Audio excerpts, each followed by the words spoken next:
আসসালামু আলাইকুম। আশা করি আল্লাহর রহমতে সবাই ভালো আছেন।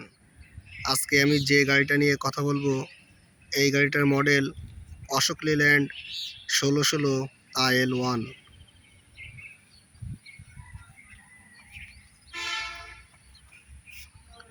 অশোক লেল্যান্ড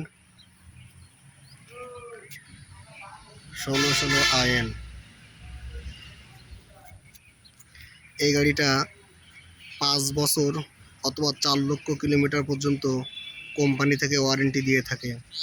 ওয়ারেন্টির শর্ত হচ্ছে এই গাড়ির যে কাজগুলো করাতে হবে সব কিছুই অশোক লেল্যান্ড এবং ইফাদ অটোজের অনুমোদিত সার্ভিস সেন্টার থেকে। ফ্রন্ট ডিরেকশন ল্যাম্প এবং হেডল্যাম্প।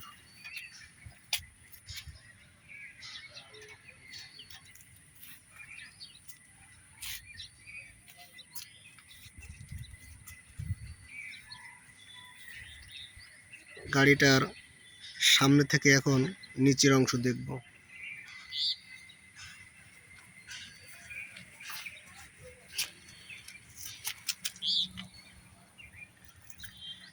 সামনে সাসপেনশনে মাল্টি লিফ স্প্রিং ব্যবহার করা হয়েছে।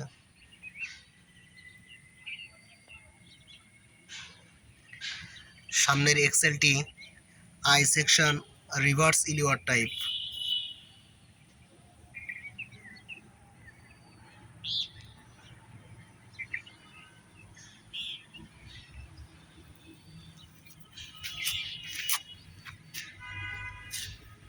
সামনে একটি সেফটি গার্ড দেওয়া আছে।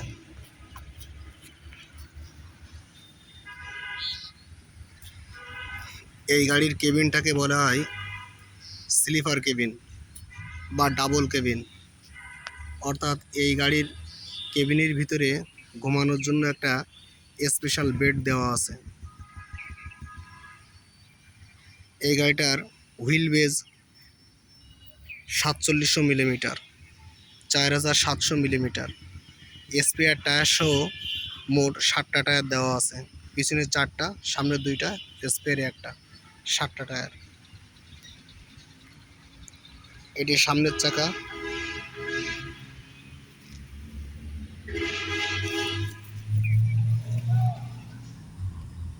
টায়ার সাইজ 1020, 10 আর 20, 16 পিলাই।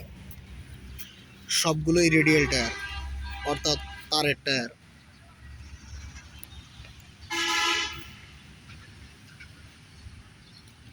ফুয়েল ট্যাঙ্কটি সম্পূর্ণ মেটালিক। এর ফুয়েল ধারণ ক্ষমতা 239 লিটার।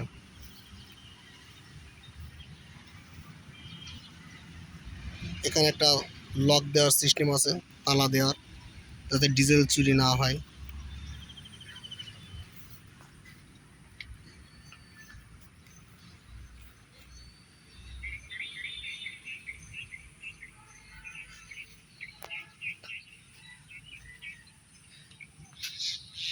এয়ার ফিল্টার কেজ, এখানে 2টা ফিল্টার আছে, একটা প্রাইমারি একটা সেকেন্ডারি।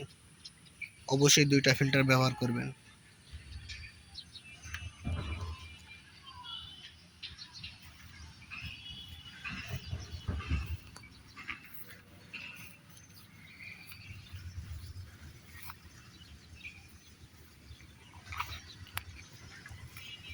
পিছনের চাকা,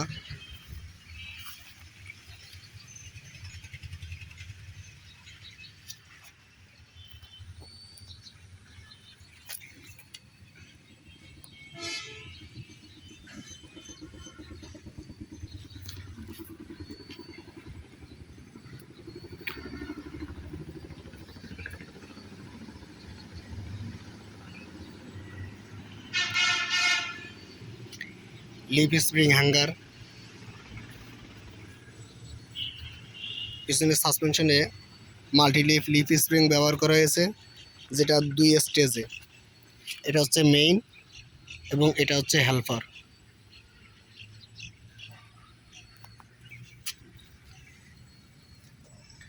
ব্রেকিং সিস্টেমে সার্ভিস ব্রেক হিসেবে full air dual line S cam brake ব্যবহার করা হয়েছে এবং এর ব্রেকটি হচ্ছে অটোমেটিক স্ল্যাক অ্যাডজাস্টার টাইপ। যখন ব্রেক প্যাড ক্ষয়ে যাবে এটা অটোমেটিক অ্যাডজাস্ট হয়ে যাবে। পার্কিং ব্রেকটি নিউমেটিক, শুধুমাত্র পিছনের চাকার জন্য।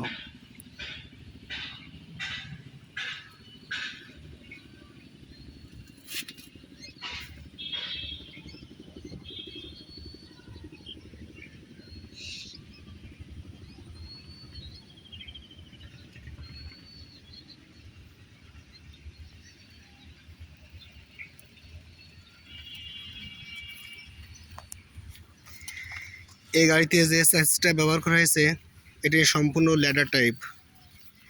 এর ক্রস মেম্বারগুলো রিভিটেড এবং বোল্টেড অবস্থায় আছে। এটা হচ্ছে গাড়ির পিছন থেকে দৃশ্য।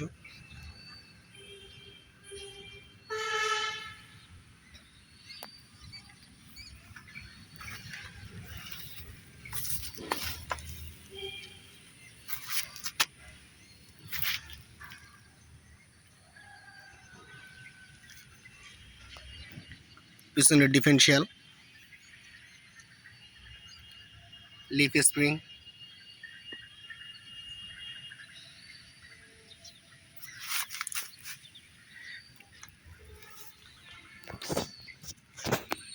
ডিডি ইউনিট, যেটা বাতাসকে এখান থেকে পরিষ্কার করে, বাতাস থেকে পানিকে আলাদা করে এবং বাতাসকে শুষ্ক করে।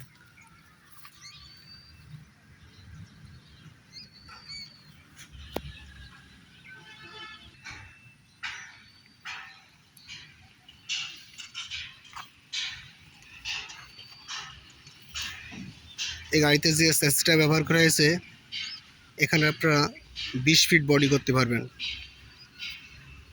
টাস্কা সুপার 1616 আইএল 20 ফিট গাড়ি।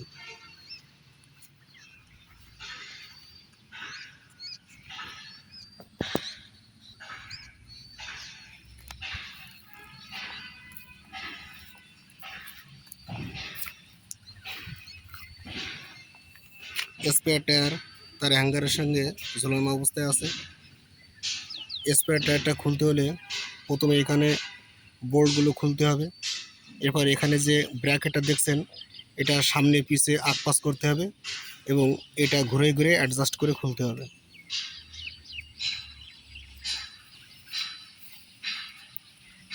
Air reservoir tank,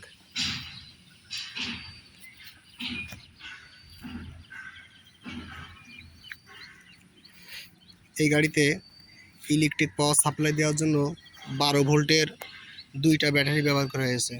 12 24 volt.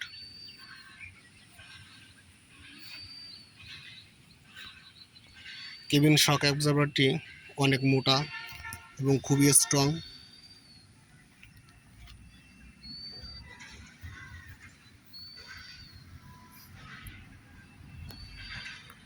Z-F gearbox, 6 speed forward, অর্থাৎ সামনে 6 স্পিড এবং পেছনে 1 স্পিড, টোটাল 7 স্পিড গিয়ারবক্স ব্যবহার করা হয়েছে। এখন আমরা কেবিনের ভিতরের দৃশ্যটা দেখব।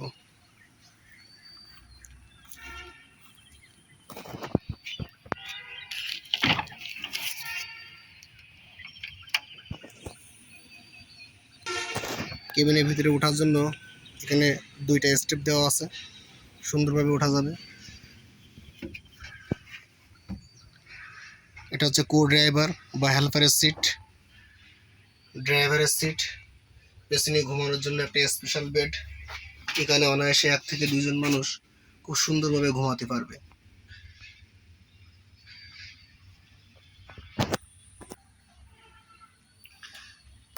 Room light, gear liver,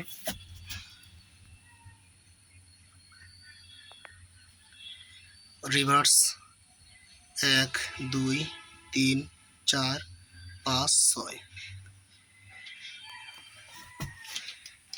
steering সিস্টেমটি সম্পূর্ণ power steering. Accelerator, brake, clutch pedal.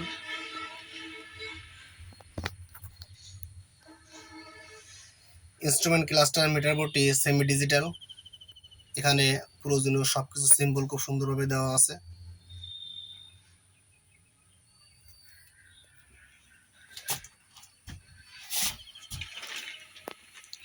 Emergency বা four wheel switch, headlamp roller type switch, stopper নব, স্টপার বা কেবল,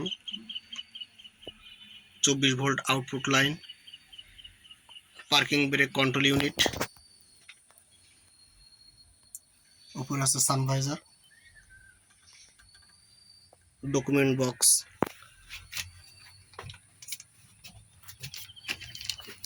তো এটা ছিল কেবিনের ভিতরের দৃশ্য। ড্রাইভার এবং হেল্পারের সিটটা 6 ওয়ে অ্যাডজাস্টেবল। এটা উপর নিচে সামনে পিছে সবভাবে অ্যাডজাস্ট করা যায়।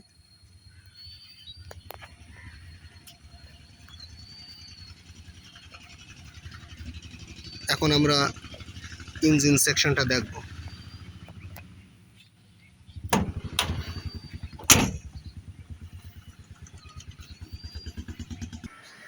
গাড়ির কেবিনটা কিভাবে ফোল্ডিং দিতে হয় সেই পদ্ধতিটা এখন দেখব।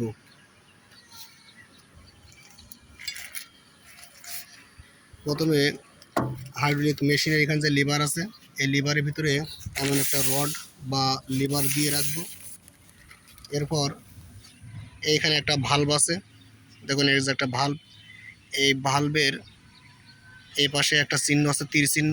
এই ভালভটা যদি এদিকে দিয়ে দিই তাহলে কেবিনটা নিচের দিকে যাবে, আর এই তীর চিহ্ন দিচ্ছে উপরের দিকে। যদি এদিকে দেই তাহলে কেবিনটা উপরের দিকে উঠবে। আর ভালভটা যদি মাঝামাঝি অপশনে দেই তাহলে এই হাইড্রোলিক মেশিনটা আর কোনো কাজ করবে না, এটা নিউট্রাল অবস্থায় থাকবে। তো যেহেতু আমরা গাড়িটার কেবিনটা উপরে উঠাবো, এজন্য এই যে যেখানে এই যে উপরের দিকে তীর নির্দেশক চিহ্ন আছে সেদিকে ভালভটা দিয়ে রাখলাম।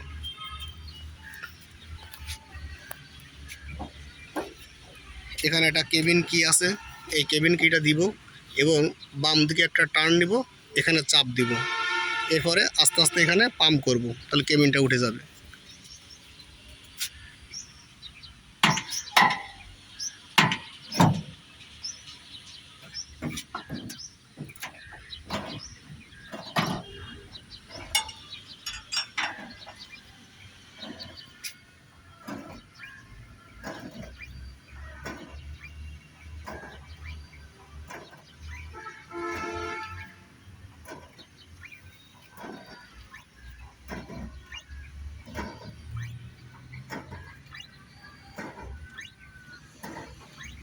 দেখুন এখানে টিপারটা কাজ করছে আর কেবিনটা উপরের দিকে উঠে যাচ্ছে।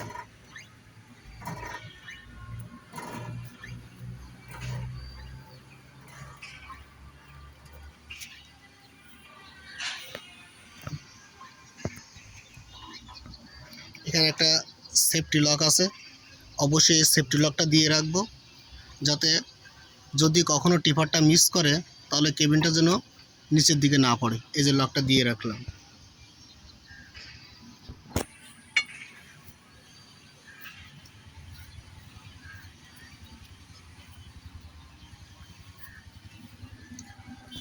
সামনের চাকা সার্ভিস ব্রেক,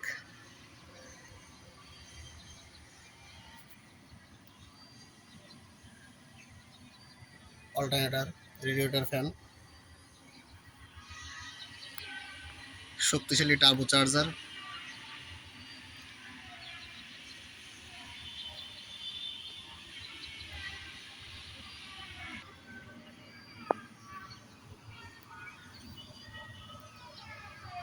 জেডএফ গিয়ার বক্স, সম্পূর্ণ সিনক্রোমেশ জেডএফ গিয়ার বক্স। এটাকে বলা হচ্ছে জান্ডারাত ফোর্ড জার্মানের ওভারড্রাইভ গিয়ার বক্স। এর 6 স্পিড সামনে এবং 1 স্পিড পিছনে, টোটাল 7 স্পিড গিয়ার বক্স ব্যবহার করা হয়েছে। এই গাড়িতে যে ইঞ্জিনটা ব্যবহার করা হয়েছে এটিকে বলা হচ্ছে H series engine. H series অর্থাৎ হিনো সিরিজ। লিল্যান্ড কোম্পানি এবং হিনো কোম্পানি যৌথভাবে এই গাড়ির ইঞ্জিনটা তৈরি করছে, এজন্য এই গাড়ির ইঞ্জিনের উপরে এইচ সিরিজ লেখা থাকে। দেখুন, অশোক লেল্যান্ড এইচ সিরিজ।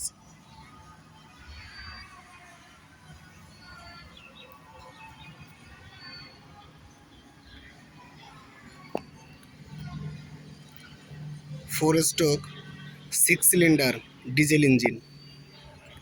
এই ইঞ্জিনের CC 5759 CC, maximum output power 160 horse power এবং maximum output torque 550 newton metre.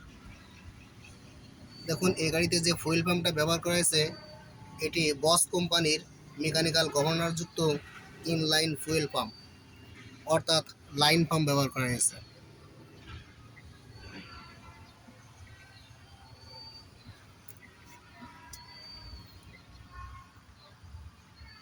Self starter motor,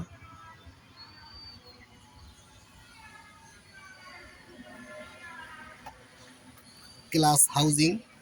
এই গাড়িতে যে ক্লাসটা ব্যবহার করা হয়েছে এটা 14 ইঞ্চি। ক্লাস স্লিপ সিলিন্ডার,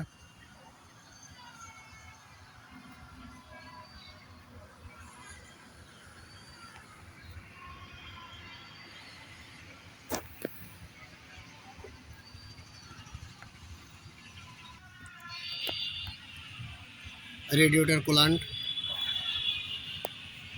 ম্যাক্সিমাম এবং মিনিমাম লেভেল। এখানে কখনো সাদা পানি, কলের পানি, দোকানের পানি, সাধারণ কোনো পানি ব্যবহার করবেন না, তাহলে কিন্তু আপনার ইঞ্জিনে স্কেল এবং গাত পড়ে যাওয়ার ভয় আছে। কোম্পানি থেকে যে কুলান্ট পানি ব্যবহার করার জন্য নির্দেশিকা দেওয়া হয়েছে সেই পানি ব্যবহার করবেন, তাহলে আপনার ইঞ্জিনটা ভালো থাকবে, ঠান্ডা থাকবে। সাধারণ পানি ব্যবহার করলে ইঞ্জিন দ্রুত ওভারহিট হয়ে যাবে। Power steering oil reservoir tank এখানে দেওয়া আছে ম্যাক্সিমাম মিনিমাম। অবশ্যই এখানে ফাঁকা রাখবেন, কারণ এখানে বাষ্প তৈরি হবে, তার জন্য জায়গা দিতে হবে। ওয়াটার সেপারেটর, ডিজেল থেকে পানিকে আলাদা করার জন্য এখানে একটা ওয়াটার সেপারেটর দেওয়া আছে।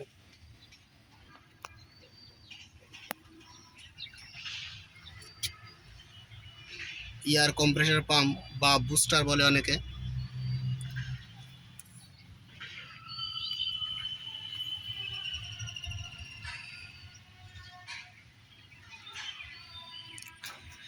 এখন আমরা দেখব গাড়ির কেবিনটা কিভাবে নিচে নামাতে হয়। প্রথমে আমরা এখানে যে সেফটি লক আছে এই সেফটি লকটা এখান থেকে খুলে রাখবো, এই যে খুলে এখানে লক দিয়ে রাখবো। এরপর দেখুন যে এখানে তীর নির্দেশক চিহ্ন এখানে নিচের দিকে দেখাচ্ছে, এই ভাল্বটাকে আমরা নিচের দিকে দিয়ে দিব, ঘোরাই দিব। এবার এখানে একটা লিভার দিব, দিয়ে এই পাম্পটাকে আবার অপারেট করব।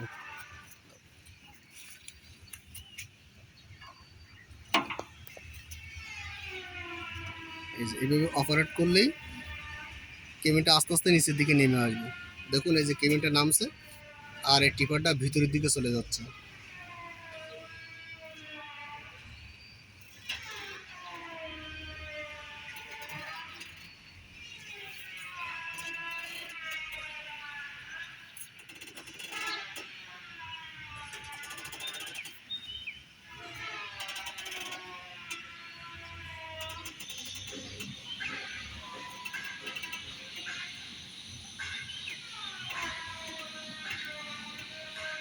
কেবিনটা নামানোর সময় অবশ্যই গিয়ার লিভারের পজিশনটা দেখে নেবেন।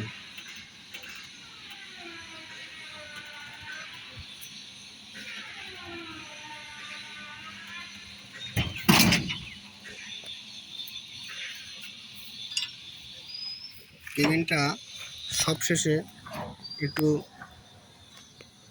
জোরে হওয়ার কারণ হচ্ছে এই যে এখানে একটা লক আছে, এই লকটা এখানে যে পিনটা আছে এই পিনকে এইভাবে কামড়ে ধরে রাখবে, এইভাবে কামড়ে ধরে রাখবে, তার জন্য একটু জোরে পড়বে। তো অশোক লেল্যান্ড গাড়ি কোম্পানির বিভিন্ন গাড়ির এমন আরও ভিডিও দেখতে চাইলে আমার চ্যানেলটা সাবস্ক্রাইব করে রাখুন, লাইক বাটনে একটি লাইক দিবেন। ভালো থাকবেন সবাই, আল্লাহ হাফেজ।